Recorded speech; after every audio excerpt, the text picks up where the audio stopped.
10ஆம் வகுப்பு பொதுத் தேர்வுக்கான வழிகாட்டல் கையேடு வழங்கியதன் காரணமாக 10ஆம் வகுப்பு பொதுத் தேர்வில் மாநில அளவில் அரியலூர் மாவட்டம் முதலிடம் பெற்றதாக மாவட்ட ஆட்சியர் ஆனி மெரிஸ்வரனா தெரிவித்துள்ளார். அரியலூர் மாவட்டத்தில் 9772 மாணவ மாணவிகள் 10ஆம் வகுப்பு பொதுத் தேர்வு எழுதினர். இதில் 96.41 விழுக்காடு மாணவர்களும் 98.35 விழுக்காடு மாணவிகளும் தேர்ச்சி பெற்றுள்ளனர். இதுகுறித்து பேசிய மாவட்ட ஆட்சியர் ஆனி மெரிஸ்வரனா 10ஆம் வகுப்பு பொதுத் தேர்வில் மாநில அளவில் அரியலூர் மாவட்டம் முதலிடம் பெற்றுள்ளது மகிழ்ச்சி அளிப்பதாக தெரிவித்தார். மாவட்ட நிர்வாகம் மற்றும் தமிழக அரசால் வழங்கப்பட்ட வழிகாட்டல் கையேடு இந்த வெற்றிக்கு முக்கிய காரணம் என்று அவர் கூறினார்.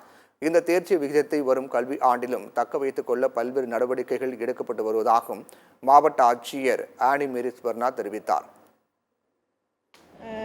அரசு பள்ளிகளை பொறுத்த வரைக்கும் 10ஆம் வகுப்புலையும் அதுலேயும் முதலிடம் பெற்றிருக்கிறது.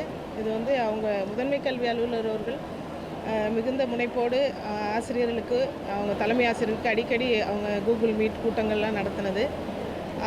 அது அவங்களுக்கு நல்ல உற்சாகத்தையும் நாங்கள் வழங்கி மாணவர்களுக்கு சிறப்பாக கையேடு ஒன்று தயார் பண்ணி நம்ம அரசு சார்பில் நம்ம வழங்கினோம். அதையும் அவங்க பயன்படுத்தினாங்க. எக்ஸ்பர்ட் டீச்சர்ஸ் வச்சு அவங்கள வைத்து இந்த மாதிரி கையேடுகள் தயார் பண்ணி எந்த குழந்தைகளுக்கு எந்த விதமான ஒரு கல்வி இதை கொடுக்கணும், ஒரு கையேடு கொடுக்கணுமோ அதை நாங்கள் கொடுத்து அவங்கள பயிற்றுவிக்கிறோம்.